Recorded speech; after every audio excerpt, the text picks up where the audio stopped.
Welcome to Aristotle, where timeless wisdom meets the challenges of the modern mind. Today, we explore a truth so profound that it can either build your inner fortress or destroy it from within. The words you speak to yourself shape the life you live. Both Aristotle and the Stoics understood something modern science has only recently confirmed, that language is not just a tool to describe reality. It is the very substance that shapes it. The way you speak to yourself in your thoughts and in your private moments is the blueprint from which your life is built. So, what happens if you choose the wrong words? And more importantly, what happens if you choose the right ones? Let's find out. Hashtag 1. Words create your inner world ****. Aristotle taught that speech is a unique power of the human soul, the ability to reason, to persuade, to declare what is just and unjust. But what if the person you're persuading is yourself? The Stoics, Epictetus, Marcus Aurelius, Seneca, all reminded us that our perception of life is shaped not by events, but by the judgment we place upon them. And judgment is born from language. When you say to yourself, "I am weak, I am unlucky, I will fail," you're not describing reality, you're programming it. Your mind takes those words as commands. The ancients knew this. Aristotle would say that virtue is a habit, and habits are formed through repetition. The Stoics would add that our inner speech, repeated day after day, becomes the lens through which we see the world. Your inner dialogue is not harmless. It is the architect of your destiny. 2. The Stoic mirror, speaking to yourself with reason, not emotion ****. The Stoics practiced something called prosoke, constant attention to the state of your mind. They would catch harmful self-talk before it could spread. Marcus Aurelius, writing to himself in Meditations, didn't flatter his ego, but neither did he poison his mind. He used words like a surgeon's scalpel, cutting away falsehood, keeping what was true. If something went wrong, he didn't say, "*I am cursed." He said, "It was within the nature of things for this to happen." That shift from emotional exaggeration to rational observation is the heart of Stoic self-talk. It removes unnecessary suffering. It transforms "why me?" into "why not me?" Aristotle, too, believed in this moderation of speech. He taught the doctrine of the mean, that virtue is found between extremes. In your self-talk, that means avoiding both arrogant self-delusion and self-destructive despair.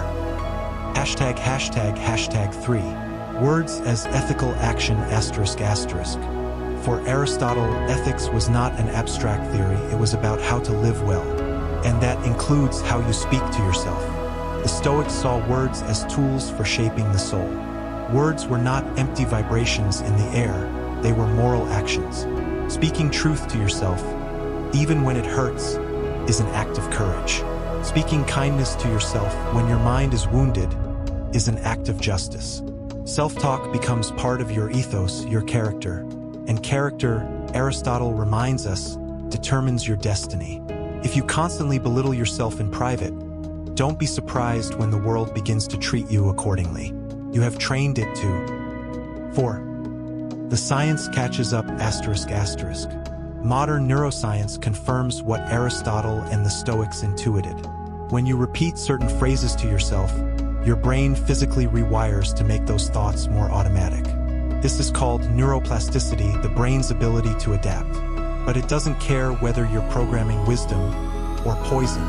If you tell yourself every morning, "I can't do this," your brain will make it harder to try. If you tell yourself, "I can endure this," your brain will make it easier to endure. In other words, your words are seeds, and your mind is fertile soil. Be careful what you plant.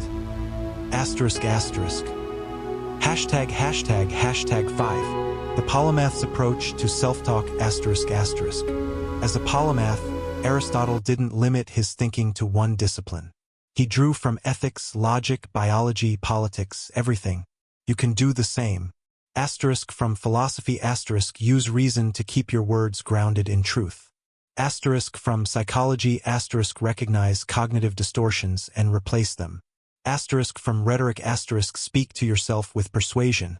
so your own mind believes you. Asterisk from art asterisk use imagery in your self-talk. Picture the strength you're describing.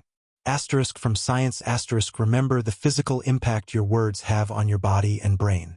When you integrate these fields, your self-talk becomes more than casual chatter. It becomes a disciplined art form. 7. The silent power of words you don't speak asterisk asterisk. Both Aristotle and the Stoics valued silence.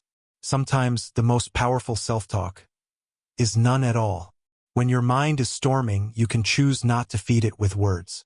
This is the Stoic discipline of apathy in its true sense, not indifference but freedom from destructive passion. In silence, you let emotions burn themselves out without adding fuel.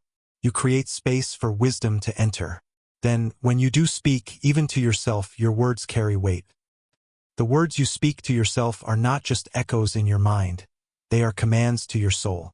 Aristotle would tell you that we become what we repeatedly do. The Stoics would add, we become what we repeatedly say. So speak with reason. Speak with truth. Speak with courage. Because the person listening most closely is you. This is Aristotle, where we uncover the wisdom of the ages to master the challenges of today. If this message resonated with you, share it with someone who needs to hear it. And remember, your words have power. Use them well.